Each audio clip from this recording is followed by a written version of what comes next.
अनंत अनंत जन्मों की परिपूर्णता महारास है, जहाँ अनंत जन्मों की बिछड़ी हुई भगवान की चेरियाँ भगवान से एक हो जाती हैं।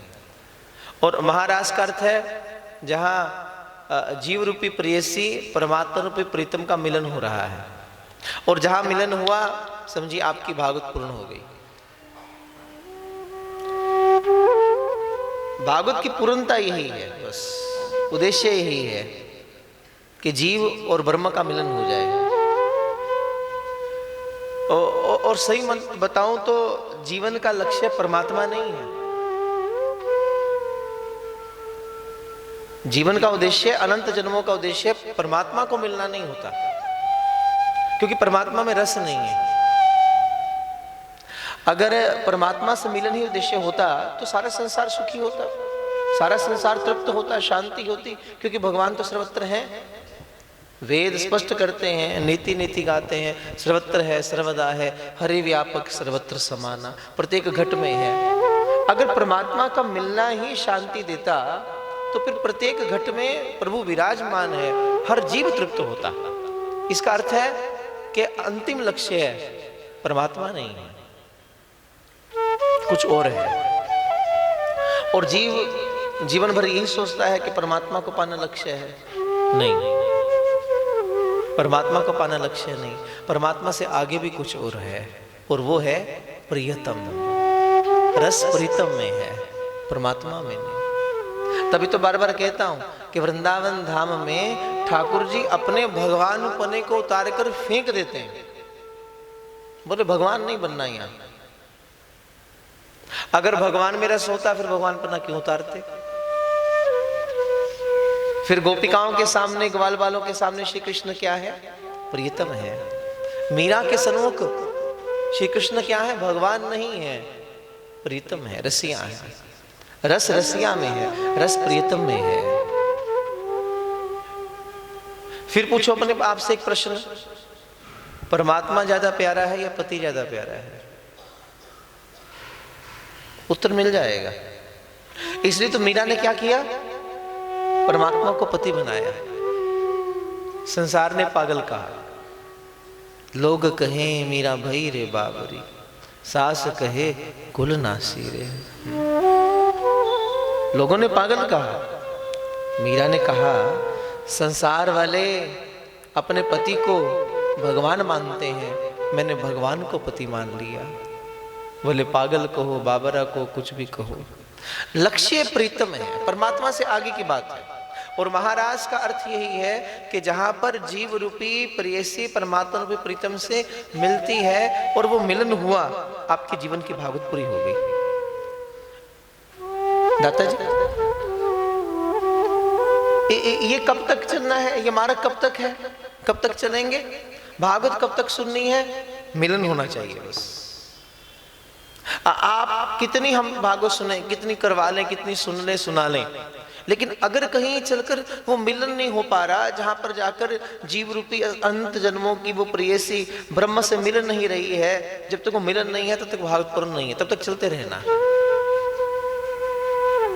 तब तक चलना है। कई बार लोग कहते हैं कि आप कहते उद्देश्य ब्रह्म है, वो मिल जाएगा। जब वो मिलेगा, जब वो आएगा, फिर क्या होगा? फिर क्या करना है? कई बार लोग पूछ लेते हैं, आप बार बार कहते हैं लक्ष्य है, रूह को मिलना है, भगवान को मिलना है। जिस दिन वो सामने आ जाए, प्रकट हो जाए, सन्मुख आ जाए, तो फिर क्या करना है? अगर वो सामने आ भी जाए फिर क्या करेंगे हम? बताओ। अगर श्री कृष्ण सन्मुख आ भी जाए, क्या करेंगे हम? मान लो आप जंगल में जा रहे हैं, अचानक शेर सामने आ जाए, क्या करोगे आप? आप कुछ नहीं करोगे, जो करेगा शेर करेगा। प्रभु सन्मुख आएंगे, हमें कुछ नहीं करना, फिर जो करना है वो प्रभु को करना है। शेर आएगा, क्या करोगे? अब तो हो जाने क्या करना है हमारा। प्रभु सन्मुख आएंगे, अब हो जाने क्या करना है। लेकिन भागवत की पूर्णता मिलन है। और आज पता नहीं प्रभु की इच्छा क्या है, मैं नहीं जानता, लेकिन समय का अभाव भी। ओए घड़ी कहाँ है? वैसे घड़ी होनी नहीं चाहिए। जब भागवत कथा हो जाता है जी, घड़ियां घुड़ियां सब उतार देनी चाहिए।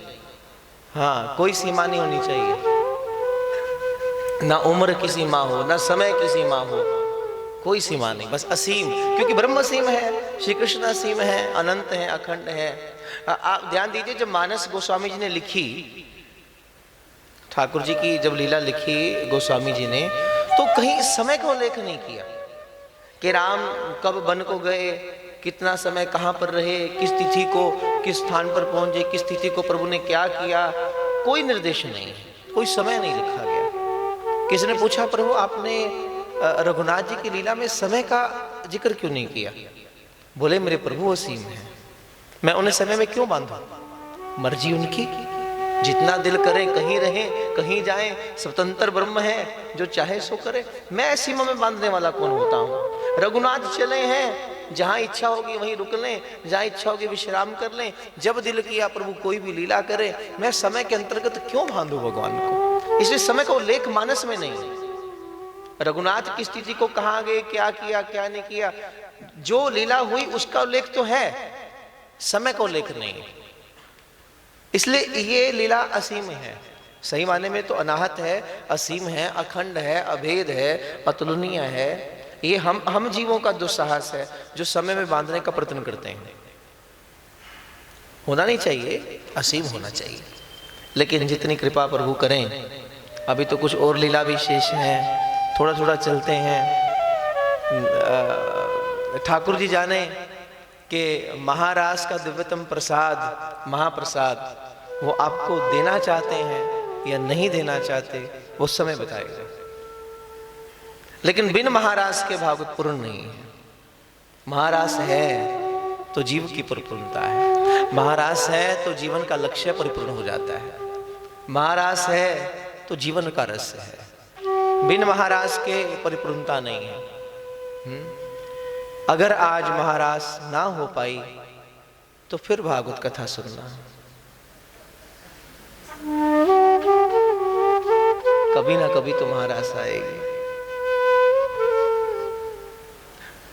8 दिन की कथा आपने 7 दिन में करवाई है, वो जो 8वां दिन बीच में से कटिंग हुआ है ना, वो केवल महाराज का है।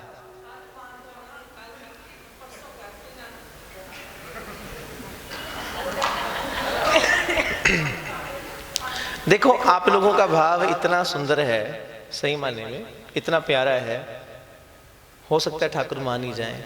नहीं नहीं, दिन के रुको रुको रुको रुको रुको रुको, दिन के लिए नहीं कह रहा हूं, महाराज के लिए कह रहा हूं कि महाराज स्वरूप प्रदान कर दे। दिन की तो गुंजाइश नहीं है, दिन की गुंजाइश नहीं, आप जानते हो। वरना मुझे कोई भेद नहीं है, मेरे पास तो बीच में 10 दिन का गैप हो, 10 दिन रोकोगे तो 10 दिन कथा चलेगी। और यहाँ गैप नहीं है बीच में, उसकी गुंजाइश नहीं है। प्रभु से विनती करते कि प्रभु आज महाराज दे दे, कितना प्रसाद हो, लेकिन आज चाहे 15-20 मिनट फालतू ले लें, कुछ भी है, लेकिन थोड़ा क्योंकि देखो, आपने जो 3 से 6:30 का समय रखा है, सही मायने में वो आपका है। मेरा समय तो 6:30 से शुरू होता है। 3 बजे से 6:30 का समय तो आप लोगों का है, मेरा तो 6:30 से शुरू होगा। और हर रोज मुझे कितना समय मिलता है आप लगा लो, आधा घंटा ही तो मिलता है, 35 मिनट 40 मिनट मिल जाते हैं। 3.5 घंटे तो आपके हैं, उसके आगे जो होता है वो मेरा समय गिनना। दोषी नहीं हूं मैं। आप कहो 3.5 घंटे का समय था, महाराज जी हर रोज फालतू लेते हैं, फालतू नहीं लेता। 3.5 आपका अधिकार है तो कुछ मेरा भी दे दो, कुछ मुझे भी लेने दो। बोल वृंदावन बिहारी। आइए प्रवेश करें ठाकुर जी की अनंत लीला में। वृंदावन धाम की अनुपम दिव्यतम लीला है, बालपन की लीला। एक दिन यशोमती मैया यमुना के पुलिन पर आ रही है, कार्तिक की पूर्णिमा, जब दीप दान करते हैं, सब गोपिकाएं मिलकर यमुना महारानी में दीप प्रज्वलित करके बहा रही हैं। सुंदर सुंदर दीपक बनाकर प्रज्वलित किए जा रहे हैं। यशोमती मैया, गोपिकाएं यमुना जी के जल में दीप दान कर रही हैं। कन्हैया आए, नटखट कन्हैया आए और उतरते हैं घाट में सीढ़ियों से, और यमुना के प्रथम सोपान पर गए और एक एक दिया उठाकर किनारे पर रख रहे हैं। एक उठाया किनारे पर, एक उठाया किनारे पर। मैया ने देखा हम सब गोपिकाएं इतनी मेहनत करके दिए बनाकर दान कर रही हैं और ये कन्हैया है कि दिए उठा उठा कर किनारे पर रख रहा है। मैया ने आवाज दी, ओ दारी के, मेरे को एक बात बता, हम सब दिए बनाकर लेकर आई और तू किनारे पर रख रहा है। कन्हैया ने कहा, मैया मैं हर दिए को किनारे पर नहीं रखता। बोले फिर? बोले यहाँ तो यमुना महारानी में ना जाने कितने हजारों दिए बहे जा रहे हैं, लेकिन इन दियों में बहते बहते जो दिया मेरे चरणों के करीब चला आता है मैं उसी को किनारा देता हूँ। इस भवसागर में ना जाने अनंत जीवंत आत्माएं प्रज्वलित हैं, बह रही हैं, लेकिन इन जीवंत आत्माओं में बहते बहते जो मेरे करीब आती हैं मैं उसी को किनारा देता हूँ। देखो कितनी जीवंत आत्माएं बह रही हैं और उनमें से कितने आ रहे हैं, जो आएगा वही इनके करीब, और आने वाला भी चरणों के करीब चला आए, दूरी नहीं, इनके करीब चला आए तो प्रभु स्वयं कहते मैं उसे किनारा दे देता हूँ, किनारा देता हूँ। प्रभु की ये लीलाएं आप ध्यान दीजिए, जितना वृंदावन धाम की लीला का आप नित्य प्रति श्रवण करेंगे उतना जीवन में आनंद आएगा। ये आनंद देने के लिए है। यमुना के घाट पर जब मैया जाती है कन्हैया को संग लेकर, और एक दिन कन्हैया रज खा रहे हैं। मैंने पहले कहा जितनी भी अवतार लीलाएं आज तक हुई हैं, किसी लीला में ठाकुर जी ने मट्टी नहीं खाई, वृंदावन में आने के बाद मट्टी खाई है, रज खाई है। गोपिकाएं शिकायत करती हैं तो लालो रज खा रहे हो। मैया आई, देखा रज लगी हुई थी, पूछ लिया कन्हैया रज खा रहे हो, झूठे तो हैं ही। बोले ना मैया। बोले मुख खोलकर बता। तेरे लाला ने ब्रज रज खाई, यशोदा सुन माई, अद्भुत खेल सखन संग खेलो, छोटी सी माटी की डेलो, तुरत शाम मुख में ही मेलो, याने गटक गटक गटकाई, यशोदा सुन माई, तेरे लाला ने ब्रज रज खाई, यशोदा सुन माई। रज ब्रज रज की महिमा है ये। क्यों लाला तेने खाई माटी, यशोदा ले समझाए रही सांटी, याने नेक दया नहीं आई, यशोदा सुन माई, तेरे लाला ने ब्रज रज खाई, यशोदा सुन माई। लाला का मुखड़ा खुलवायो, तीन लोक या में दर्शायो, तब विश्वास यशोदा आयो, ये तो पूर्ण ब्रह्म कन्हाई, यशोदा सुन माई, तेरे लाला ने ब्रज रज खाई, यशोदा सुन माई। जैसे मुखड़ा खोला अनंत अनंत ब्रह्मांड का दर्शन मैया को करवाया। माँ समझ गई, जिसको पुत्रवत प्रेम कर रही हूँ पुत्र नहीं है, परमात्मा है वो। हाथ जोड़कर सन्मुख खड़ी है, श्री हरि क्षमा कीजिएगा, अनुचित व्यवहार मैंने किया है। डांट देती थी, मार देती थी, क्या कुछ नहीं मैया करती लाड में, लेकिन प्रभु को अच्छा नहीं लग रहा, भगवान को अच्छा नहीं लग रहा। किस लिए? बोले मैं ब्रज में आया हूं प्रेम लेने के लिए, और अगर मैया को ये बात याद रह गई कि मैं ब्रह्म हूं, मैं परमात्मा हूं, फिर जो लाड मिलना चाहिए वो लाड नहीं मिल पाएगा। इसलिए भगवान माया डाल देते हैं। बोले विस्मृति अच्छी है, भूल जाए मैया, भूल गई मैया, और फिर से वही माँ और पुत्र का प्रेम। क्योंकि प्रभु, मैंने पहले कहा, यहाँ भगवान पना उतार रहे हैं भगवान, यहाँ भगवान रूप की विशेषता नहीं है, यहाँ रस की विशेषता है, इस अलौकिक वात्सल्य की विशेषता है। ब्रज में आए हैं तो केवल लाड के लिए, वात्सल्य के लिए, प्रेम के लिए, इसलिए प्रभु विस्मृत करवा देते हैं। और ब्रज रज की महिमा बता रहे हैं गोविंद। मैया ये ब्रज रज की इतनी विशेषता है, संतों को तभी तो प्राणों से प्यारी है। ब्रज धूली ही प्राणों से प्यारी लगे, ब्रज मंडल माही बसाए रहूं, रसिकों के सत्संग में मस्त रहूं, ब्रज जग जाल से मोही बचाए रहूं। जो सुख नाही है माखन में। माखन से बड़ी विशेषता रज की।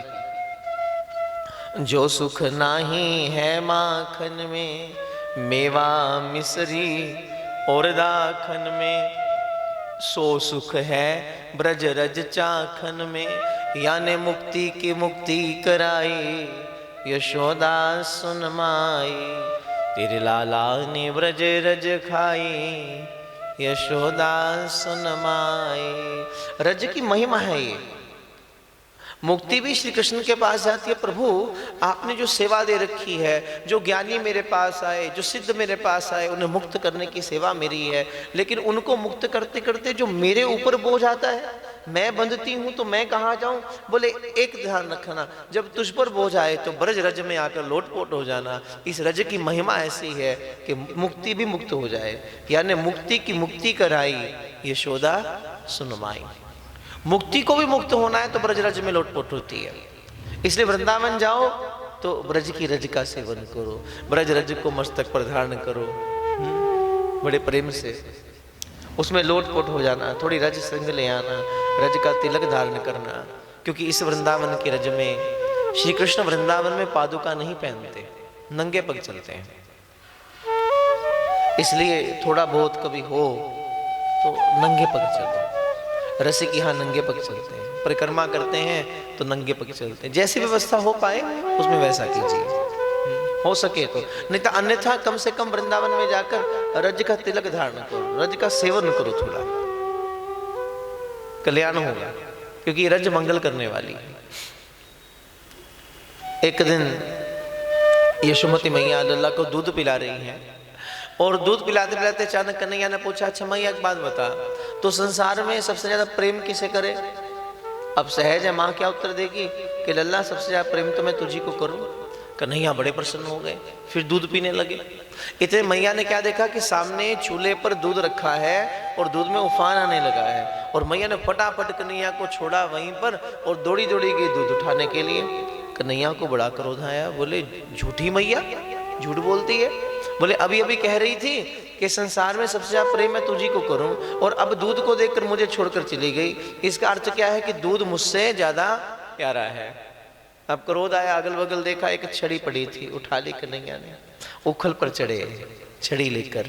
और यशोमती मैया की दादी सास के जमाने की मटकी थी, कन्हैया ने छड़ी मारी और मटकी तोड़ दी। बोले श्री वृंदावन बिहारी लाल की जय। अब मटकी के टूटने की आवाज आई तो मैया ने देखा, कन्हैया तो छिप गए डर के मारे, क्योंकि मैया से वो डरते हैं। जब देखा मैया ने मटकी टूटी पड़ी है तो अगल बगल देखा। पहले तो मैया मुस्कुराई, फिर विचार किया कि कन्हैया बड़ा नटखट हो गया है और अगर नहीं डांटूंगी तो शरारतें और करेगा, इसलिए झूठ मूठ का नाटक करती है क्रोध का। आप लोग भी तो ये करते हो, जब बच्चे नहीं मानते तो माँ झूठा मूठा नाटक करती है क्रोध का। मैया ने किया, छड़ी उठाई, एक कन्हैया बाहर आ, आज जिस छड़ी से मटकी तोड़ी है उस छड़ी से तेरी पिटाई करूंगी, और जिस उखल पर चढ़कर तोड़ी है उस उखल से तुझे मान दूंगी। अब कन्हैया घबराए, काल कोठरी से निकले और दौड़े प्रांगण की ओर। आगे आगे कन्हैया और पीछे पीछे मैया। और इस लीला का दर्शन करने के लिए समस्त देवतागण आकाश में। नारद जी महाराज मुस्कुराते हैं, बोले देखो सकल सकल ब्रह्मांड का भय भी जिससे भयभीत होता है वो वृंदावन बिहारी यशोदा रानी की छड़ी के डर के मारे नंगे पग आगे आगे दौड़ रहे हैं। बोलिए भक्त वत्सल भगवान की। छोटे से कन्हैया 3.5 वर्ष की आयु, फुर्ती से आगे आगे और मैया पीछे पीछे, हाथ में मैया की छड़ी। अब मैया की तो उम्र भी ज्यादा है, शरीर भी भारी है, सांस फूलने लगी, पसीने से तरबतर मैया हो गई। कन्हैया आगे आगे, मैया पीछे पीछे। और उसी वक्त यशोमती मैया के गजरे के पुष्प गिर रहे हैं जमीन पर। संतों को बड़ा सुंदर भाव है। बोले आज मैया के गजरे के पुष्प क्यों गिर रहे हैं? कहते इसलिए कि जब मैया इतनी तेजी से दौड़ रही है तो भगवान की प्रत्येक वस्तु में चेतना है, तो ये तो कन्हैया की मैया है, तो मैया की भी प्रत्येक वस्तु में चेतना है। जब आज इतनी तेजी से मैया दौड़ती है तो गजरे के पुष्प विचार करते हैं कि आज तक हमने जिंदगी में कभी भी मैया को ऐसे दौड़ते नहीं देखा है। क्या कारण है कि मैया इतनी तेजी से दौड़ रही है? तो गजरे के पुष्पों ने नजर उठाकर सामने देखा तो ब्रज की रज में नंद नंदन नंगे पग दौड़ रहे हैं और गजरों के पुष्प रोने लगे। बोले आज तक हम मैया के सर पर गूंथे रहे, कभी ये विचार नहीं किया कि इस ब्रज की रज में कितना आनंद है, जहां हमारे वृंदावन बिहारी नंगे पग दौड़ते हैं। अरे कम से कम शर्म के मारे आज तो गिर पड़ो और देखो इस ब्रज रज का आनंद क्या है। और गजरे के पुष्प एक एक करके जमीन पर गिर रहे हैं। और मैया थक गई। कन्हैया ने पीछे पलट कर देखा तो देखा मैया की सांस फूल रही है, पसीने से तरबतर हो गई। प्रभु को करुणा आई और भगवान खुद ही हाथ में आ गए। कौन पकड़े इन्हें? खुद ही हाथ में आ गए। और जैसे हाथ में आए मैया ने कस के 2 थप्पड़ जड़े। देखने वाला चेहरा ठाकुर जी का, मोटे मोटे आंसू। उठाई रस्सी मैया ने, बोले चल लल्ला आज इसी उखल से बांधूंगी तुझे, खड़ा रहना। और रस्सी उठाई, कन्हैया को बांधती है तो रस्सी 2 उंगल छोटी रह गई। एक रस्सी और उठाई, रस्सी से रस्सी जोड़ी, फिर बांधने का प्रयत्न किया, फिर 2 उंगल छोटी हो गई। जितनी रस्सी बांधती है 2 उंगल का फासला रह जाता है। नारद जी मुस्कुराए, मैया यही तो विडंबना है। इस संसार में प्रत्येक जीव मेरे प्रभु को बांधने का प्रयत्न तो करता है, लेकिन 2 उंगल का फासला रह जाता है। और ये 2 उंगल का फासला किस चीज का है? व्यक्ति के अहम का और आसक्ति का। जब तक ये अहम और आसक्ति बीच में है तब तक प्रभु सन्मुख होकर भी जीव उस प्रेम को समझ नहीं पाता। तब ठाकुर जी खुद करुणा करते हैं, ला मैया मैं बांध लेता हूं। खुद ही रस्सी पकड़ी और खुद ही अपने आप को बांध लिया। क्योंकि ये डोरी किस चीज की है? मैया के प्रेम की। इन्हें प्रेम डोरी से हम बांध लेंगे, इन्हें प्रेम डोरी से हम बांध, फिर वो कहाँ भाग जाया करेंगे, फिर वो कहाँ भाग जाया करेंगे, फिर वो कहाँ भाग जाया करेंगे, फिर वो कहाँ भाग जाया करेंगे। लताओं में ब्रज की गुजारा करेंगे, लताओं में ब्रज की गुजारा करेंगे। कन्हैया कन्हैया पुकारा करेंगे। कन्हैया कन्हैया पुकारा करेंगे।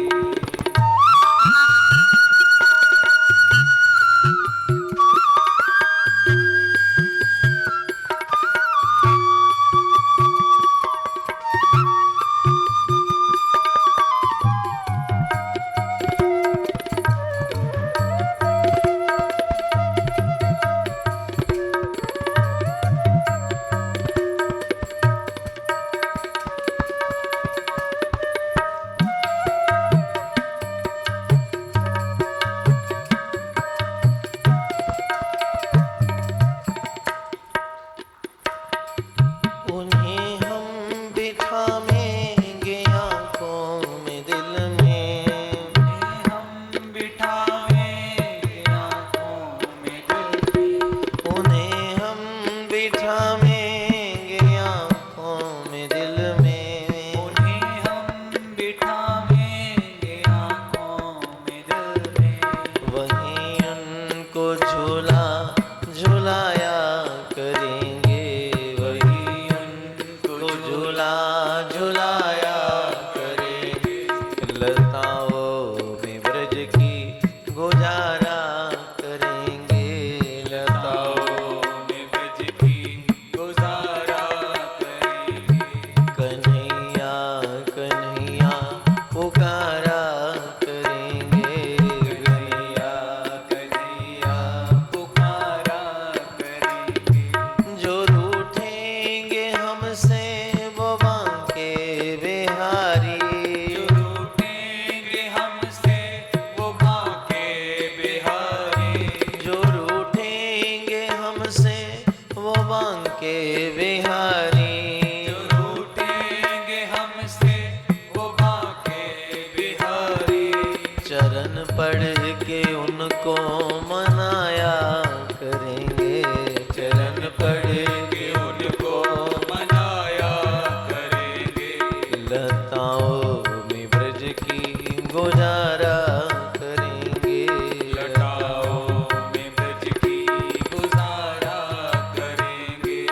लताओं में ब्रज की गुजारा करेंगे। लताओं में ब्रज की गुजारा करेंगे। कन्हैया कन्हैया पुकारा करेंगे। कन्हैया कन्हैया पुकारा करेंगे। इस वात्सल्य की डोरी से प्रभु ने अपने आप को खुद बांधा, उखल से बंध गए गोविंद।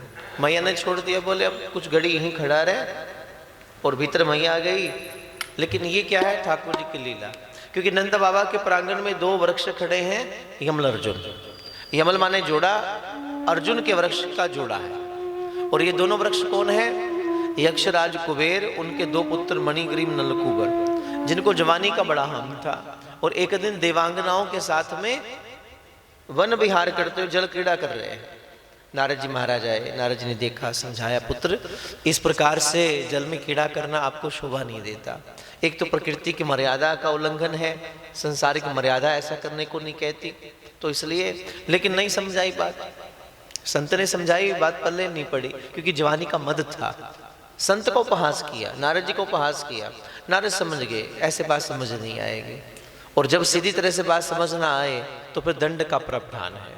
नारद जी ने श्राप दिया, बोले आज जिस जड़ बुद्धि का प्रमाण आप दे रहे हैं, मैं श्राप देता हूं, आप जड़ हो जाओ, आप वृक्ष बन जाओ। अब पछताए, चरणों में गिरे, क्षमा करें गुरुदेव, अपराध हो गया। लेकिन आप साधु हैं, संत हैं, आपका हृदय नवनीत समाना है, आप करुणा करें, आप कृपा करें।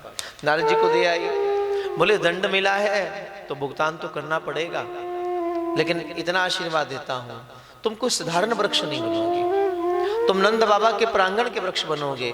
और जब हमारे ठाकुर जी परिपूर्ण कलाओं से श्री कृष्ण बनकर ब्रजधाम में आएंगे, तुम्हारा कल्याण हो जाएगा। आज वही मणिग्रीव नलकूबर कहाँ है? सम्मुख खड़े हैं, यमल अर्जुन के रूप में, 2 वृक्षों के रूप में। और ठाकुर जी उखल घसीटते घसीटते कहाँ लेकर आए? उन दोनों के मध्य में लेकर आए।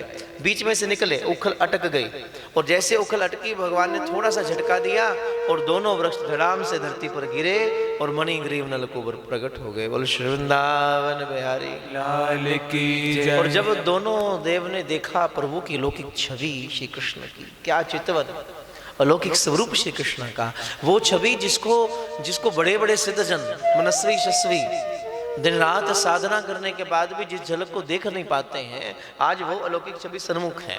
अंतर से अपने आप स्तुति निकल पड़ी। मणिग्रीव नलकूबर कह रहे हैं, कृष्ण कृष्ण महायोगिन स्वमध्ये पुरुष पर वेक्तावे व्यक्तमिदं विश्वम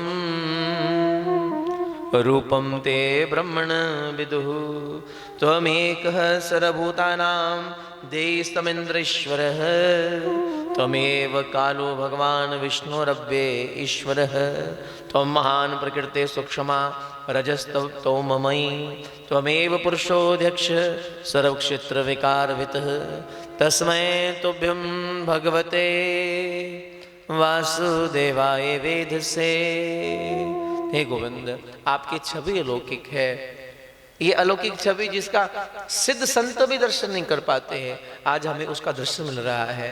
ये नारद जी महाराज की कृपा है, ये गुरुदेव का श्राप नहीं है, ये परम वरदान है। जिसके अनुरूप देखो, संत क्रोध भी कर दे, ध्यान दीजिएगा, संत आपको श्राप भी दे तो अपना कल्याण ही समझिएगा, क्योंकि उसकी कठोरता में भी कहीं ना कहीं आपके जीवन का विकास छिपा हुआ है। नारद, आप विश्लेषण कीजिए, संत ने जिसको श्राप दिया उसका परिणाम कल्याण हुआ। वो भगवत छवि, वो श्री कृष्ण का दर्शन आज मणिग्रीव कर रहे हैं, स्तुति निकल रही है। नमः परम कल्याण, नमः परम मंगलम, वासुदेवाय शांताय यदुनाम पते नमः। और मंगल स्तुति करके दोनों देव अपने अपने लोक को चले गए। बोली श्री वृंदावन बिहारी, बोले नंद कंद भगवान की जय। 4 वर्ष की अवस्था में श्री कृष्ण गोकुल छोड़कर नंदगाम में आते हैं, और हमारी किशोरी जी रावलगाम से वृषभानुपुर में जा रही हैं। 1 वर्ष वहां रहते हैं और 5वें वर्ष में सब ग्वाल वाले इकट्ठे हुए, विचार किया हमें ये स्थान छोड़ना चाहिए क्योंकि ये हमारे गैयों के लिए उपयुक्त नहीं है। कोई ऐसा स्थान खोजिए जहाँ सुंदर वन हो, वृक्ष लता पता हो, तो गैया चारण करने में, जब गैया चारण करने के लिए जाएं तो उनको कष्ट ना हो। समस्त ग्वाल वाल इकट्ठे हैं और विचार करते हैं कि किस स्थान पर जाएं। सब अपनी अपनी राय दे रहे हैं। कोई कहते ताल वन चलो, कोई कहते बहंडर वन चलो, और फिर श्री कृष्ण कहते हैं, गोविंद ने क्या कहा, बाबा अगर मैं अपना परामर्श दूं, समस्त वनों में कौन सा वन सुंदर है? वनम वृंदावनम नामम पश्वयं नवकाननम गोप गोपी गवाम सेव्यम पुण्येन्द्रि तृणविरुधम वृंदावनम गोवर्धनम यमुना पुलीनानि च विक्षेसिदुत्तमा प्रीति राम माधवयो नृपः। समस्त वनों में सबसे सुंदर वन कौन सा है? श्रीधाम वृंदावन। जहाँ सुंदर वृंदा के तुलसी के वन हैं, सुंदर वन वाटिकाएं हैं, गिरिराज जी की तरहटी है, यमुना जी का पुलीन है, वंशी वट की छैया है, जहाँ कदम्ब की डार है, उसी ओर चले। और 5 वर्ष की अवस्था में अब श्री कृष्ण किस ओर जा रहे हैं? श्रीधाम वृंदावन में। यहाँ से वृंदावन धाम की ठाकुर जी की लीला है। चले वृंदावन, चलो फिर मिलकर प्रेम से।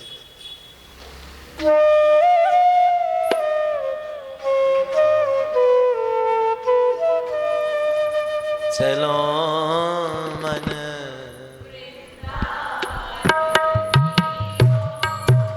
चलो मन वृंदावन। ध्यान दीजिए, अब तक वृंदावन प्रभु कृपा से सब गए हैं, लेकिन ये जो आगमन है वृंदावन में, ये ठाकुर जी के साथ हो रहा है। श्री कृष्ण संग में ठाकुर जी के साथ चलना है।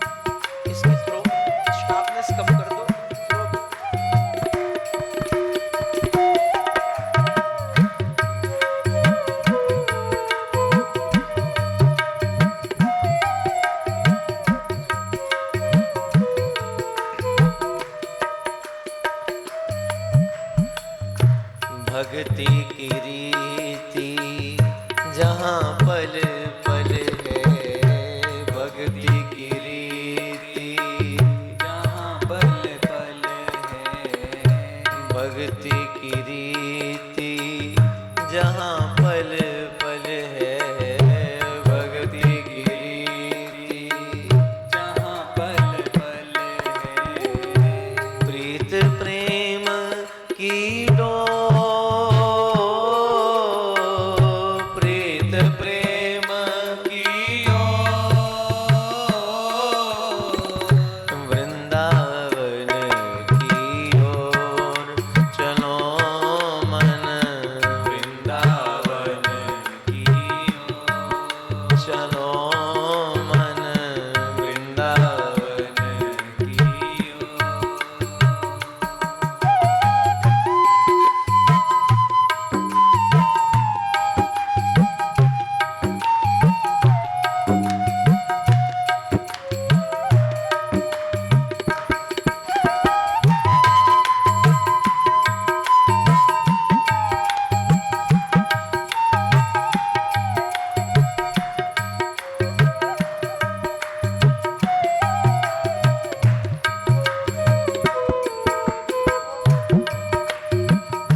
रस से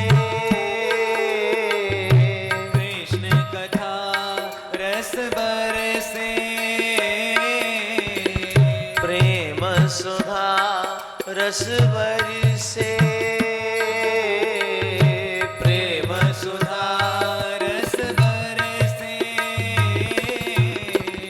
वृंदावन की ओर चलो मन वृंदावन की ओर चलो मन वृंदावन की ओर चलो मन वृंदावन की ओर राधे राधे जपते जपते राधे राधे जपते जपते राधे राधे जपते जपते राधे राधे जपते जपते मिल जाए चित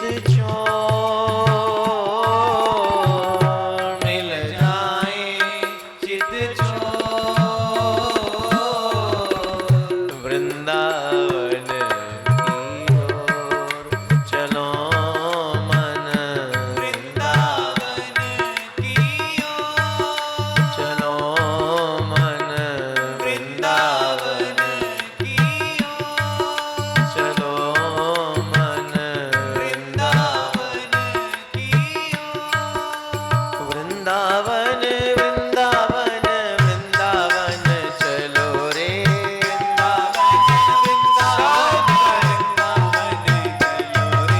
वृंदावन वृंदावन वृंदावन चलो रे वृंदावन वृंदावन ओ वृंदावन गलियों में राधे राधे कहो रे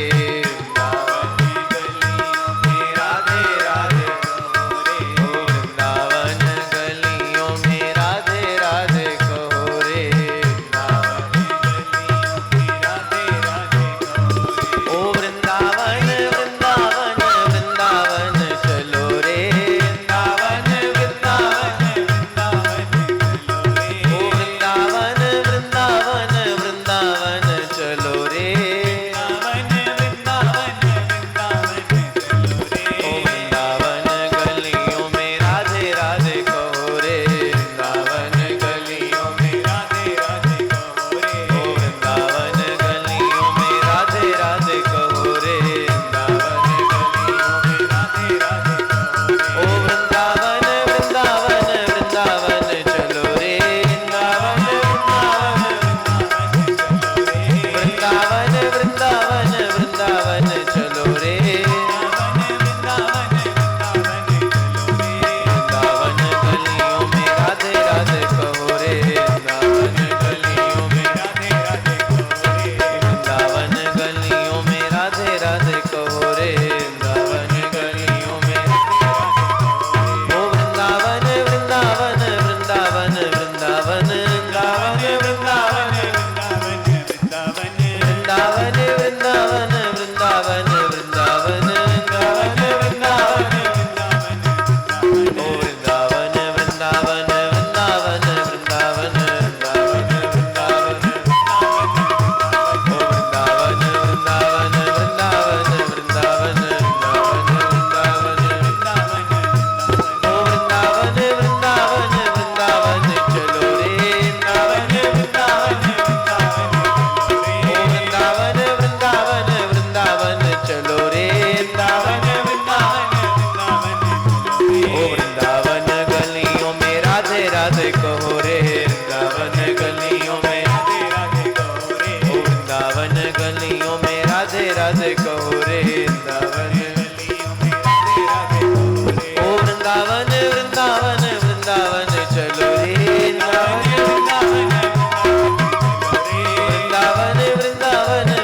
चलो रे वृंदावन गलियों में, श्री राधे राधे कहो रे वृंदावन गलियों में। चलो मन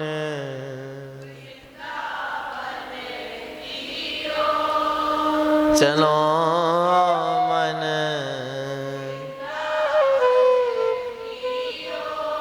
एक बार अयोध्या जाओ, 2 बार द्वारिका में, 3 बार जाकर त्रिवेणी में नहाओगे, 4 बार चित्रकूट, 9 बार नासिक में, बद्रीनाथ आदि घूम घूम आओगे, गया जगन्नाथ आदि तीर्थों में घूम घूम आओगे।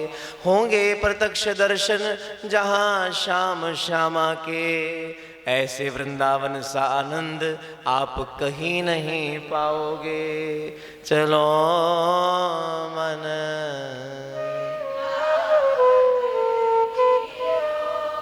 चलो मन,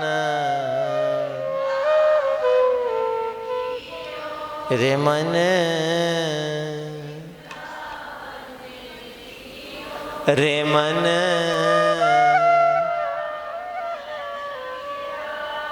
रे मन वृंदाविपन ने, वृंदावन सीमा से बाहर हरि को नहीं निहार। रे मन रे मन रे मन वृंदाविपन निहार। 5 वर्ष की अवस्था ठाकुर जी की, जहाँ पर पहली बार श्रीधाम वृंदावन में ठाकुर जी गैया चारण करते हैं। वृंदावन में आकर ही ठाकुर जी पुष्पों का श्रृंगार करते हैं। कार्तिक माह की शुक्ल पक्ष की अष्टमी तिथि, जिसे आप गोपाष्टमी कहते हैं, जब पहली बार ठाकुर जी गैया चारण करने के लिए जाएंगे। देखो, गोविंद की एक लीला का रस लेना है तो बस डूब जाओ। रघुनाथ जी की बात होती तो शांत मर्यादा है, और जब कन्हैया की बात हो और प्रभु के संग चलना हो, खूब झूमिए, खूब आनंद से गाओ, क्योंकि ये लीला सुनती नहीं, ये लीला दिखती है, प्रवेश है यहाँ। कन्हैया आए 5 वर्ष के श्री कृष्ण मैया के पास, मैया अब मैं बहुत बड़ा हो गया हूँ, है 5 वर्ष के। प्रत्येक बच्चे को ये होता है, प्रत्येक बच्चे की कामना ये होती है बड़ा हो जाऊं, और प्रत्येक बड़े की कामना होती है बच्चा बन जाऊं। कन्हैया आए, बहुत बड़ा हो गया हूं, अब गैया चारण करने जाऊं। मैया मुस्कुराई, बोले कन्हैया इतना बड़ा भी नहीं हुआ अभी तो, अभी कुछ समय इंतजार कर। अब कन्हैया काम आने वाले, ना मैया मैं तो जाऊंगा।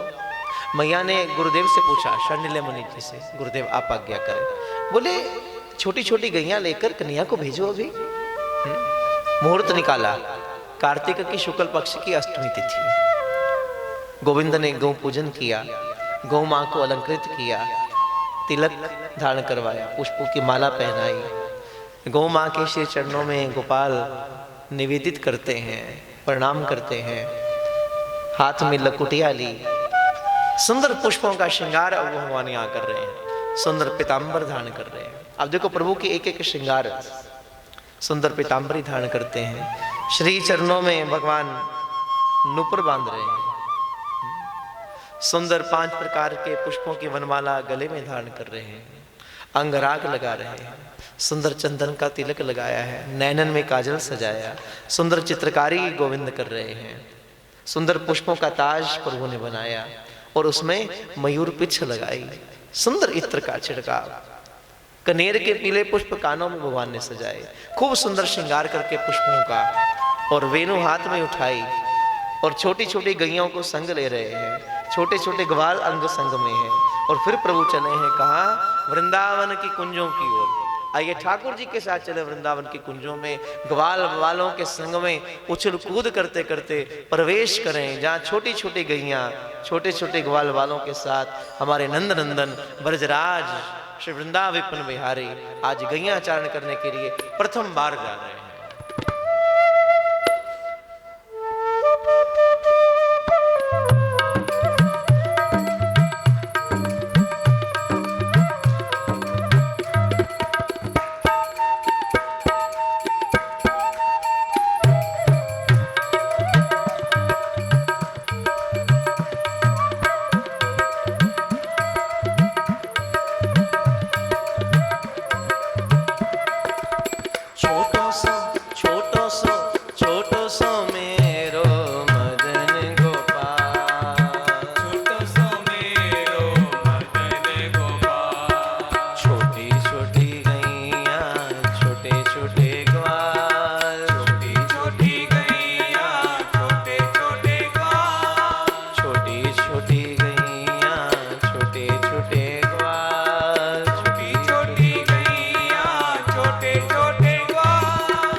पीछे ग्वाल, आगे आगे गैया पीछे पीछे ग्वाल, ओ आगे आगे गैया पीछे पीछे ग्वाल, आगे आगे गैया पीछे पीछे ग्वाल, बीच में मेरो मदन गोपाल, बीच में मेरो मदन गोपाल, हेरी बीच में मेरो मदन गोपाल, तेरे बीच में मेरो मदन गोपाल, छोटी छोटी गैया छोटे छोटे ग्वाल, छोटी छोटी गैया छोटे छोटे ग्वाल, छोटी छोटी गैया छोटे छोटे ग्वाल, छोटी छोटी गैया छोटे छोटे ग्वाल, छोटो सो छोटो सो छोटो सो मेरो मदन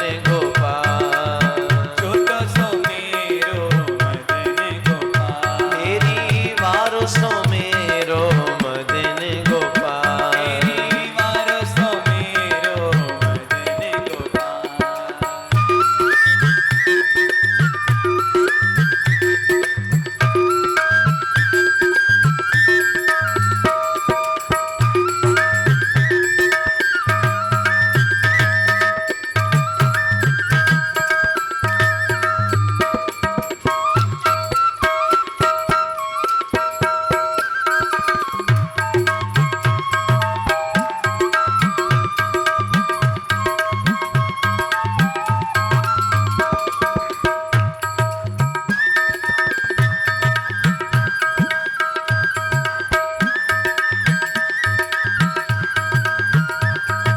घास खावे गैया दूध पीवे ग्वाल, घास खावे गैया दूध पीवे ग्वाल, ओ घास खावे गैया दूध पीवे ग्वाल, घास खावे गैया दूध पीवे ग्वाल, माखन खायो मेरो मदन गोपाल, तेरी माखन खायो मेरो मदन गोपाल, तेरी माखन खायो मेरो मदन गोपाल, तेरी माखन खायो मेरो मदन गोपाल, छोटी छोटी गैया छोटे छोटे ग्वाल, छोटी छोटी गैया छोटे छोटे ग्वाल, छोटी छोटी गैया छोटे छोटे ग्वाल, छोटी छोटी गैया छोटे छोटे ग्वाल, छोटो सो छोटो सो छोटो सो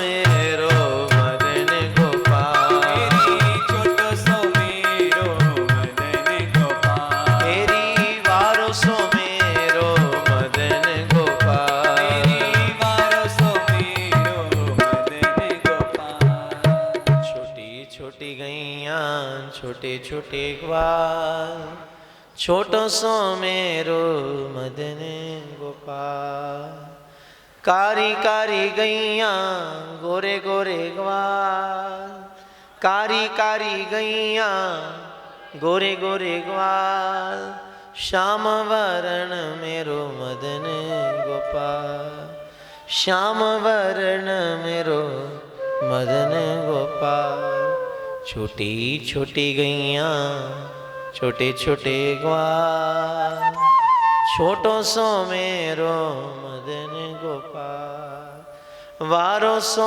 मेरो मदन गोपाल। आज ग्वाल वालों के संग में गैया चारण करने के लिए नंदनंदन ब्रज की कुंजों से गुजर रहे हैं और वृंदावन धाम के वृक्ष लता पता झुक झुक कर प्रभु के चरणों का प्रक्षालन करते हैं, उछल कूद करते हुए।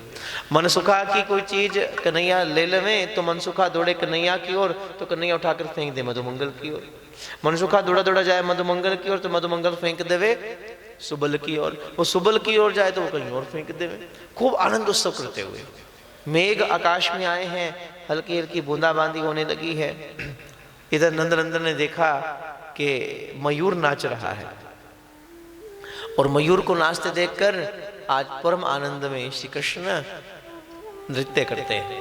ग्वाल वालों ने देखा क्या माधुरी क्या रूप श्री कृष्ण का।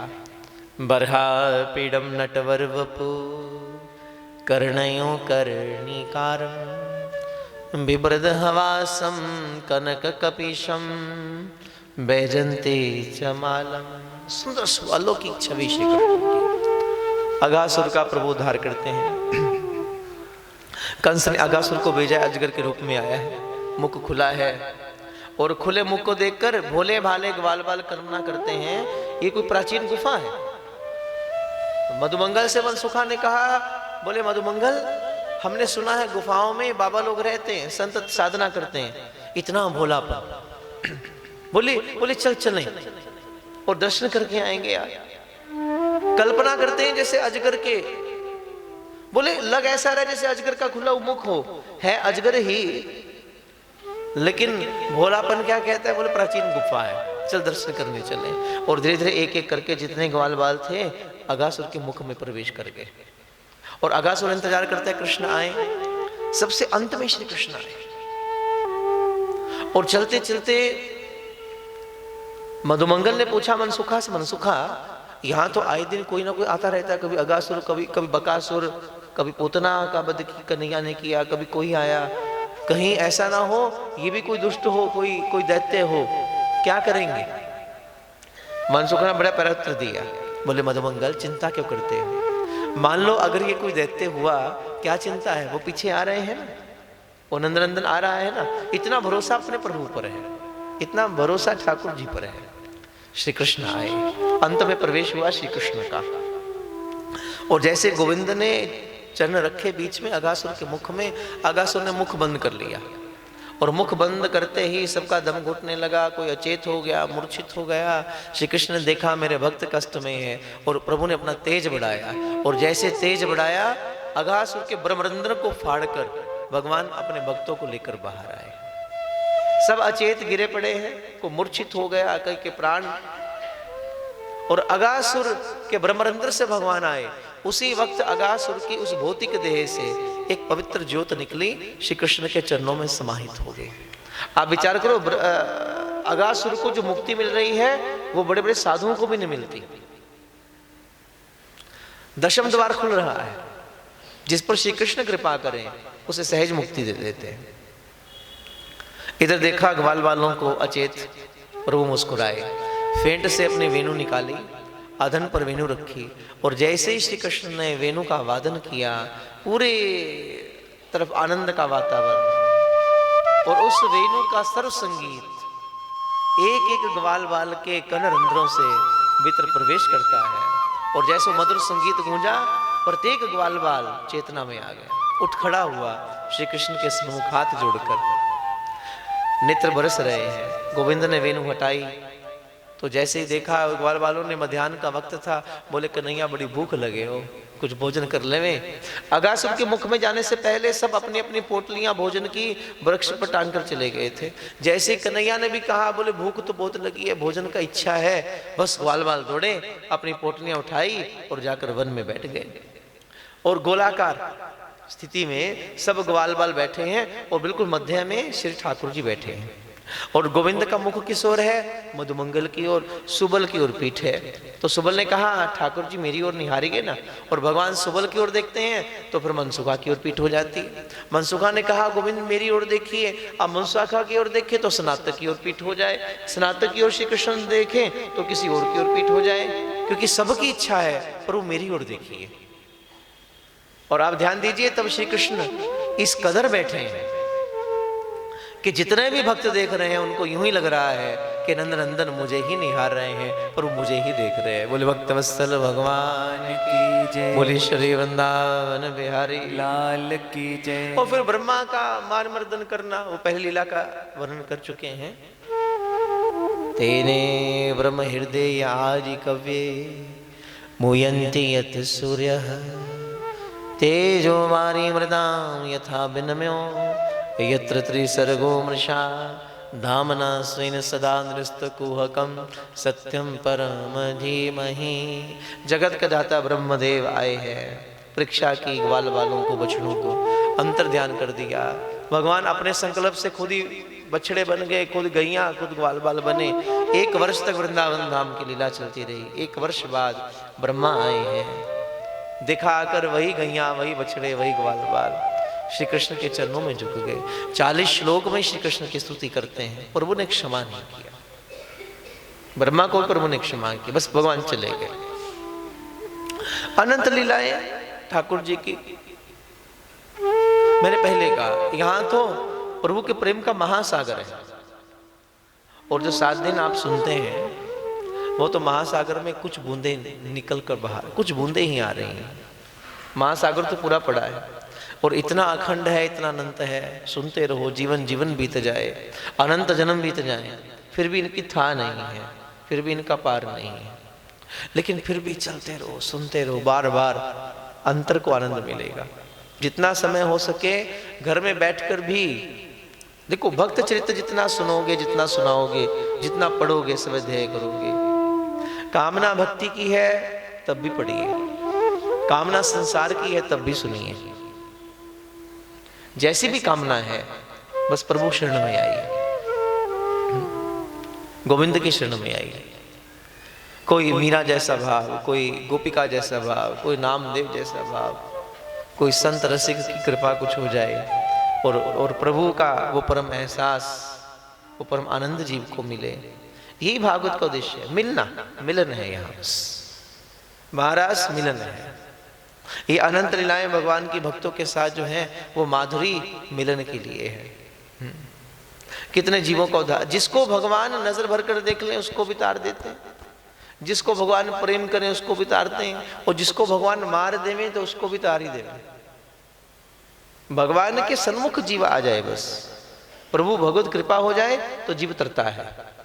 शरण में आए हैं हम तिहारी, दया करो हे दयालु भगवन, संभालो बिगड़ी दशा हमारी, दया करो हे दयालु भगवन। ना हम में बल है, ना हम में शक्ति, ना हम में साधन, ना हम में भक्ति, ना हम में बल है, ना हम में शक्ति, ना हम में साधन, ना हम में भक्ति। तुम्हारे दर के हैं हम भिखारी, दया करो हे दयालु भगवन, संभालो बिगड़ी दशा हमारी, दया करो हे दया करो हे दयालु भगवन। शरण में आए हैं हम तिहारी, दया करो हे दयालु भगवन। बोले श्री वृंदावन बिहारी लाल की, आनंद कंद भगवान जय। कालिया का दमन श्री कृष्ण करते हैं। यमुना के जल को कालिया ने दूषित किया है। देखो यमुना कौन है? श्री कृष्ण की पटरानी है, चौथी पटरानी। और कालिया कौन है? वो विषय अग्नि दूषिता जो यमुना महारानी को दूषित करती है। इतना विष का प्रभाव है कि अगर यमुना के जल के ऊपर से पक्षी उड़कर जाएं तो वो भी अचेत होकर गिर जाए। भगवान की कितनी गैया बछड़े उस जल को पीकर अचेत हो गए, कितने ग्वाल बाल अचेत हो गए। और श्री कृष्ण चाहते हैं कि अब कालिया का दमन होना चाहिए, इसलिए यमुना महारानी परिशुद्ध हो। अब ध्यान दो, यमुना गंगा की बड़ी महिमा है, भारत की नदियों की। अच्छा बड़ा कौन है यमुना के गंगा जी?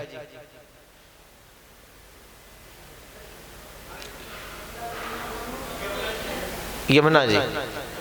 यमुना महारानी बड़ी है कि गंगा जी बड़ी हैं?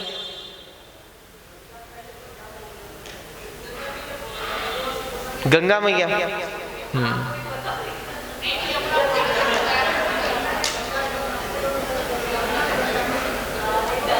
गंगा जी की यमुना जी?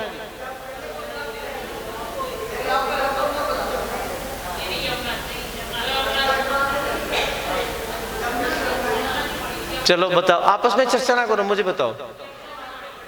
अच्छा चलो, गंगा जी वाले कौन है? हाथ खड़े कर लो।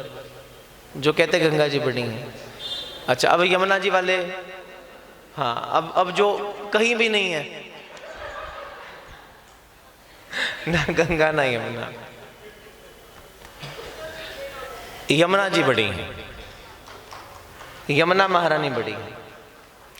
ध्यान दीजिए कैसे।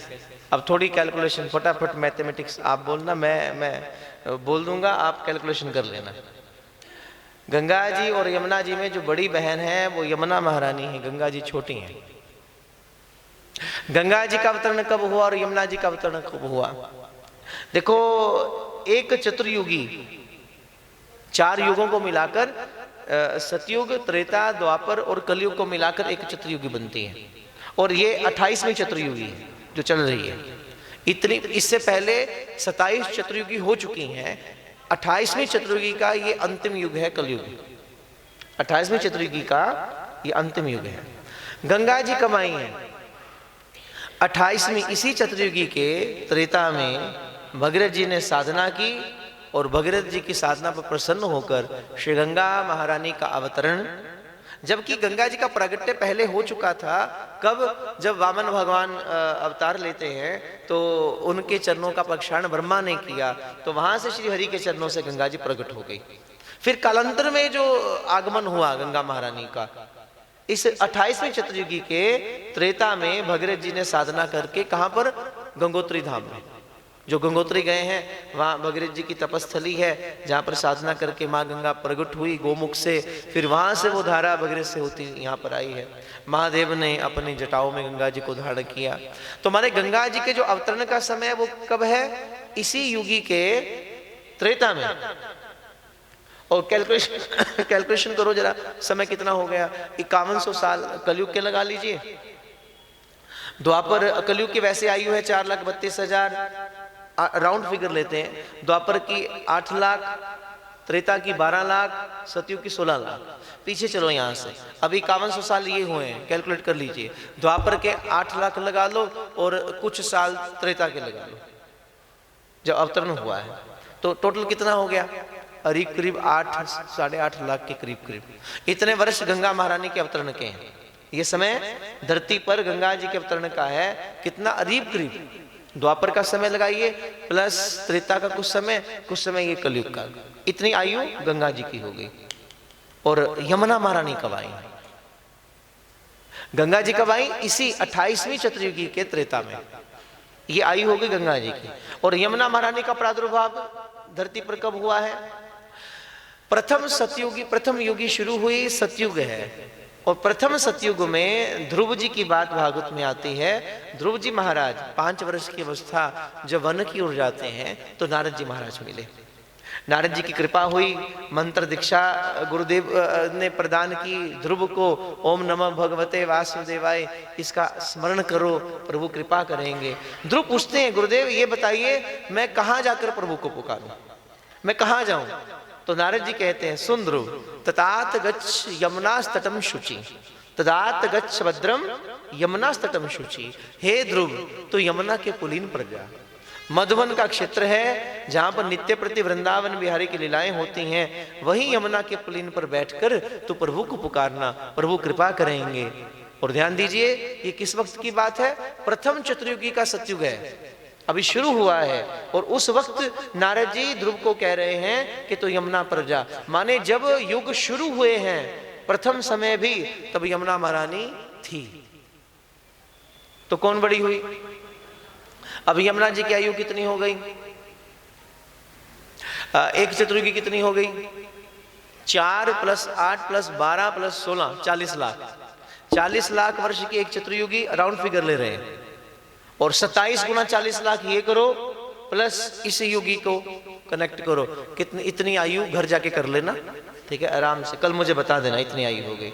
ये आयु है यमुना महारानी जी की, ये आयु है यमुना महारानी जी की। और गंगा जी छोटी बहन है। आप त्रिवेणी में जाइए, इलाहाबाद जहाँ जाते हैं आप, जो लोग गए हैं त्रिवेणी में, एक तरफ से यमुना जी आ रही हैं और एक तरफ से गंगा जी आ रही हैं। यमुना जी की धारा श्याम रूप है और गंगा जी की श्वेत धारा है। गंगा जी बड़ी तेजी से आ रही है और यमुना महारानी बड़ी शांत है। बड़ी शांत बड़ी बहन है ना, शांत है, छोटी उछल कूद करती आ रही है। गंगा जी बड़ी तीव्रता से श्वेत वर्ण है और यमुना महारानी जी का श्याम वर्ण है। आप देखिए क्या अद्भुत नजारा, दोनों मिल रही हैं। सरस्वती लुप्त हो जाती हैं और गंगा और यमुना महारानी मिल रही हैं। और जिस वक्त गंगा जी और यमुना जी का मिलन होता है, आप अनुभव करें, जब दोनों बहनें मिलती हैं तो मिलने के बाद वो एक हो जाती हैं। मिलने के बाद एक धारा है, फिर दो नहीं है, फिर एक है। लेकिन जो एक धारा बहती है उसमें रूप एक का है और नाम एक का है। जब दोनों मिलती हैं गंगा यमुना, तो मुलाकात करते हुए मिलते हुए जिसे इतना आनंद प्रकट होता है, वो कहती सुनो इसके बाद हम एक होकर चलेंगी और एक का नाम होगा और एक का रूप चलेगा। अब किसका नाम हो किसका रूप हो? यमुना महारानी ने कहा गंगे तू छोटी है, तेरा नाम चलेगा। गंगा जी ने कहा आप बड़ी हैं और आपका रूप श्याममयी है, इसलिए आपका स्वरूप चलेगा। और उसके बाद आप नोट कीजिए, जब धारा बहती इकट्ठी एक होकर, उसका स्वरूप श्याम रंग है, लेकिन जहां जहां वो धारा जाती है उसका नाम गंगा है। फिर नाम यमुना नहीं है, फिर नाम गंगा है, लेकिन रूप कैसा है? श्याममयी है। और यमुना महारानी का स्वरूप है कैसा? कैसी है यमुना महारानी जानते हैं आप? एक बार हमारे किशोर केली कुंज की लीला है, निकुंज विहार करते करते श्यामाजू प्रियाजू प्रीतम जी के पास आई और किशोरी जी आकर प्रीतम से कहती हैं, किशोरी अक्सर मान कर लेती हैं, मान का मतलब समझते रूठ जाती हैं। और किशोरी जी के मान के कुछ कारण हैं। प्रथम कारण तो ये है कि श्री कृष्ण चाहते हैं किशोरी जी मान करें, ये रूठे और मैं इन्हें मनाऊं, क्योंकि कन्हैया को मनाने में सुख मिलता है। इसलिए श्री कृष्ण के परम सुख के लिए किशोरी जी मान कर लेती हैं। दूसरा कारण क्या है मान करने का? कि कई बार कन्हैया कुछ ऐसा काम करते हैं जिसको करने से श्री कृष्ण को कष्ट होता है और किशोरी चाहती है वो ना करें, इसलिए मान कर लेती हैं ताकि ये कम से कम ये काम ना करें, तब मान करती हैं। लेकिन किशोरी जी के मान का कारण प्रीतम का सुख है, प्रीतम का सुख है। और एक तीसरा कारण और है मान करने का। कई बार कुछ ऐसी लीला होती है जहां पर बहुत आनंद बरसना होता है, लेकिन प्रभु के कारण वो आनंद थोड़ा सा कम हो जाता है। किशोरी जी कहती है ये अलप ना हो, ये आनंद बरसता रहे, इसलिए मान कर लेती हैं। लेकिन मान का प्रयोजन क्या है? कोई अहम नहीं। किशोरी जी का मान का प्रयोजन केवल श्री कृष्ण का सुख है, कृष्ण का आनंद है। अक्सर अक्सर किशोरी जी मान करती हैं। और एक दिन क्या हुआ, प्रीतम बैठे हैं और प्रिया जी आई और प्रिया जी आकर विनती करती हैं, कन्हैया हे ठाकुर जी ये भी क्या बात हुई, कभी कभी आप भी मान कर लिया करो, मैं भी आपको मनाऊं, जैसे मैं मान करती हूं आप मुझे मनाते हो, मेरे मन की इच्छा है कभी आप मान कीजिए मैं आपको मनाऊं। प्रीतम ने कहा किशोरी जी ये अच्छा ना लगे, आप मान करें मैं बनाऊं अच्छा लगता है, मैं मान करूं आप मनाएं ये मुझे भाता नहीं है। लेकिन किशोरी जी कहाँ मानी, बोले ना कन्हैया ये भी क्या बात है, कभी कभी आप भी मान कीजिए, आप भी थोड़ा रूठ जाइए, मुझे भी मनाने का सुख मिले। कन्हैया कहाँ मानने वाले, बोले ना किशोरी जी ये अच्छा ना लगे, आप मान कीजिए, आप रूठिए मैं मनाऊं आनंद मिलता है। किशोरी जी मान करके बैठ गई। बोले ले कन्हैया हे ठाकुर जी यूं मत करें, कम से कम कभी आप मान करें। प्रीतम ने कहा ठीक है किशोरी जी अगर इतनी इच्छा आपकी है फिर एक दिन मैं भी मान कर लूंगा, आप मना लेना। कुछ दिन बीत गए और ठाकुर जी मान करके बैठे और जैसे मान करके बैठे किशोरी जी बड़ा प्रसन्न, बोले आज पहली बार प्रीतम को मनाने का वक्त मिलेगा। और किशोरी जी आई और मनाने लगे कन्हैया। अब कन्हैया कहाँ मानने वाले, रूठ के बैठ गए। अब इतना समय बीत गया माने नहीं। बोले ये भी क्या बात हुई, मैं मानती हूँ जल्दी मान जाती हूँ, आप मानती नहीं हो। एक दिन बीत गया, 2 दिन बीत गए, 3 दिन बीत गए, किशोरी जी उदास हो गई और कन्हैया मानने को नहीं आ रहे। और किशोरी जी बैठी हैं यमुना के पुलीन पर उदास हैं। और उसी वक्त यमुना महारानी प्रकट हुई हैं। बोले यमुना महारानी की जय। यमुना महारानी प्रकट हुई, प्रिया जी को उदास देखा। प्रिया जी आप उदास क्यों हैं? बोले मेरे ही कारण। बोले क्यों? बोले मेरी जिद थी कन्हैया मान करें, ठाकुर जी मान करके बैठ जाएं, अब गोविंद मान करके बैठे, मान ही नहीं रहे वो तो। इसलिए उदास है। बोले हाँ, तो ये सेवा मुझे दीजिए, मैं मनाने का प्रयत्न करूं। बोले सब सखियां मना चुकी, मानते नहीं है, मान करके बैठे। बोले एक प्रयत्न मेरा भी हो जाए, आप मनावेंगी? बोले हाँ। और तब किशोरी जी ने आज्ञा प्रदान की और यमुना महारानी जो रूप बनाया, जो स्वरूप धारण किया, बिल्कुल नंद नंदन का स्वरूप धारण किया। जो वृंदावन बिहारी पहनते हैं वो यमुना महारानी ने पहना। चरणों में नुपुर पहनी, पीतांबरी धारण की, सुंदर पोशाक धारण की, सुंदर चंदन का तिलक लगाया, चित्रकारी यमुना जी करती हैं, नैनन में काजल है, सुंदर मयूर मुकुट धारण करके मयूर पिच्छ लगाई, और फिर वेणु ली हाथ में यमुना महारानी, और वेणु लेकर उस ओर से निकल रही हैं जहां नंदनंदन मान करके बैठे हैं। सामने शिला पर गोविंद बैठे हैं और यमुना महारानी श्री बिहारी जी के रूप में, बिहारी जी के स्वरूप में ठाकुर जी के सन्मुख होकर गुजर रही हैं। और जैसे ही इस रूप को श्री कृष्ण ने देखा, बोले ये दूसरे नंदनंदन कौन आ गए हैं, ये दूसरा कन्हैया कौन आया है। और उसी वक्त श्री कृष्ण का मान चला गया। बोले यमुना महारानी, बोले श्री वृंदावन बिहारी लाल की जय। देखा गोविंद ने, और उधर से प्रिया जी आई हैं, प्रीतम आए हैं, प्रिया प्रीतम आए और देखकर बड़े प्रसन्न हुई, यमुना महारानी इस स्वरूप में। यमुना जी ने हाथ जोड़ लिए, प्रभु क्षमा करें, आपका स्वरूप धारण किया है। कन्हैया प्रिया प्रीतम इतना प्रसन्न हुए, बोले आप बड़ी सुंदर लग रही हैं और आज के बाद आपका यही स्वरूप रहेगा।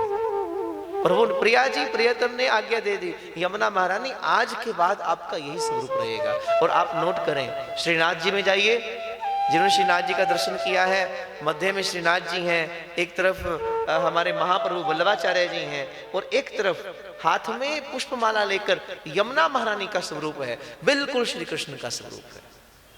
श्रीनाथ जी का दर्शन अगर किया है, तस्वीरें देखी, श्रीनाथ जी का पट देखा, उस पट में मध्य में श्रीनाथ जी हैं, एक तरफ महाप्रभु वल्लभाचार्य जी, और एक तरफ जो स्वरूप है श्री कृष्ण के स्वरूप में यमुना महारानी जी है।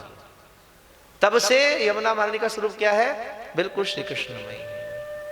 श्री यमुने तू जगत उदाहरण, श्री यमुने तू जगत उदाहरण, श्री यमुने तू जगत उदाहरण, श्री यमुने तू जगत उद्धारण।